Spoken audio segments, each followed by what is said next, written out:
important time in their development that's moving them to make decisions and identify with different things that have nothing to do with who they actually are, and without any sort of grounded comprehension or rationality around the outcome of it. Not a good thing. Gosh.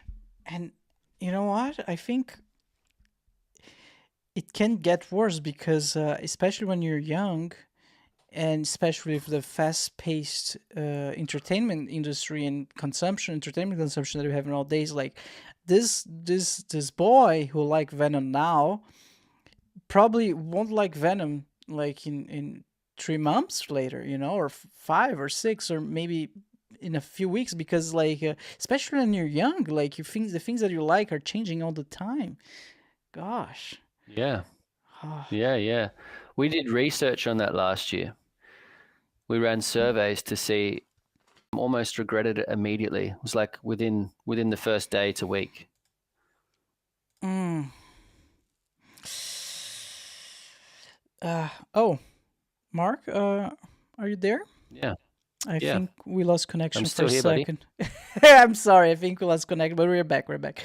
Okay, Gosh. cool. So, what would you say? Like, let's say you have a client who you kind of feel, or you can tell that they are doing a detrimental tattoo or something they will probably regret it later on. They're in this age gap. Um, what do you say? What would you do? Like, would you intervene or comment? Yeah, of course. Yeah. I'd give them some guidance. I'd give them some sound guidance. Yeah. Yeah, talk about the same things we're talking about now. And then ultimately it's their choice what they do. I'm only responsible for my choices. So I would give them everything that I have access to allow them to see what it is that they're doing and whether that's something that's going to be useful for them moving forward or not, what it might move them towards. And then my choice would be not to participate in that process with them. But then they can make their choice of like, well, this person's giving me sound guidance. So if I want to get tattooed, maybe I'll continue to engage with him, and he might help move me towards something that's going to actually be well fitted over time, or they might be in like the rebel archetype, or in some type of stage where they don't want to hear that shit from anyone. They want to do whatever the fuck they want, and then they're going to go get tattooed somewhere else. Would you rather lose the client and do a tattoo that goes against what you believe in? 100%. Gosh, I think that's a nice way of asking. Like a nice plug to ask what do you Yeah. think about how would you say again, full black tattoos or blackout tattoos? When you cover your whole arm on a. Blackout. So my first question Yeah, I think they're great. is this a detrimental tattoo or like a positive one? Depends. It It's very depends. nuanced. Ooh.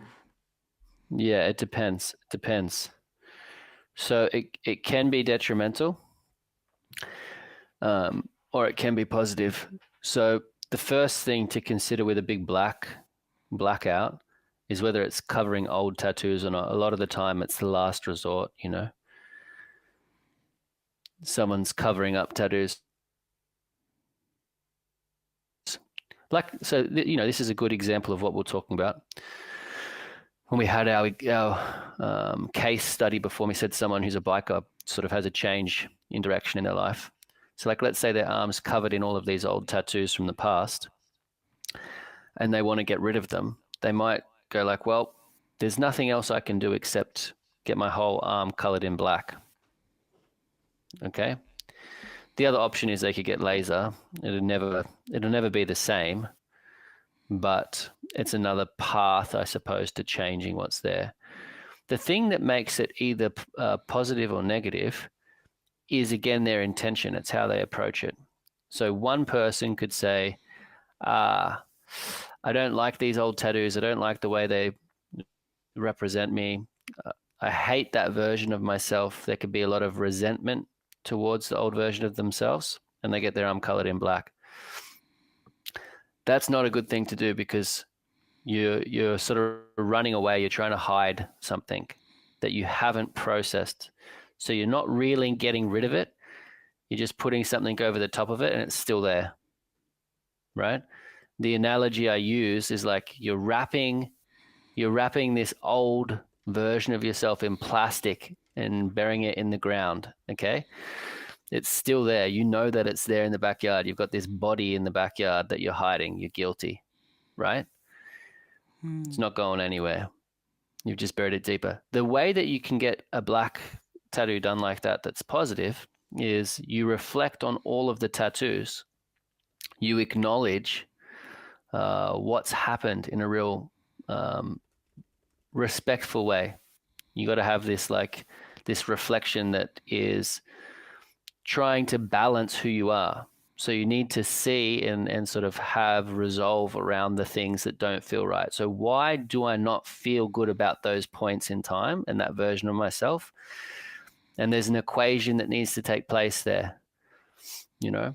So it's like the old charge and the new charge need to come together to sort of nullify something.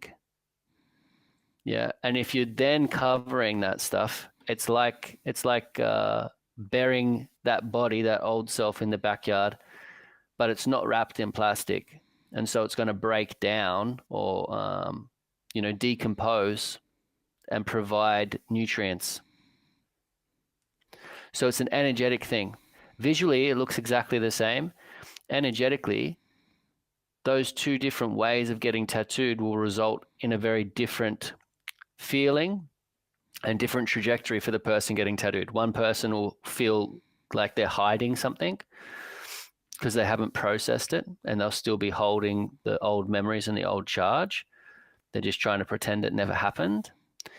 And that's going to have a heaviness to it. They're still carrying something. And then another person's going to have reflected and sort of leverage the past in a way that's going to allow them to be a more effective person. They're going to be on a path of bettering themselves as a result of it. There'll be no baggage there whatsoever. Wow, that's so interesting. Like you act as a little bit as a psychologist, we could say, to anyone who's interested in doing a tattoo.